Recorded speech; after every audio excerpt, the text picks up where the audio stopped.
एक बात तो सच कही तुमने, तुम वाकई मेरी बहन थी। सच्चे दिल से माना था तुम्हें, और एक ही मेज पर उस कातिल के साथ बिठा दिया मुझे तुमने।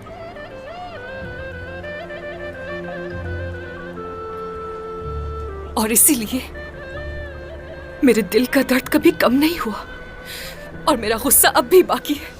और जितना तुम्हें देखती हूँ मेरा गुस्सा उतना ही बढ़ जाता है ओलोफेरा। तो मार डालो मुझे, गुस्सा खत्म कर लो।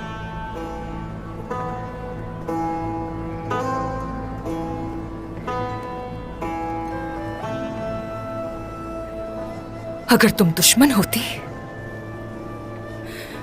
तो मैं एक लम्हा इंतजार नहीं करती और मार देती तुम्हें।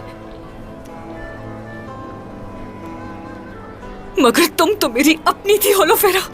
क्या ऐसा करते हैं अपनों के साथ?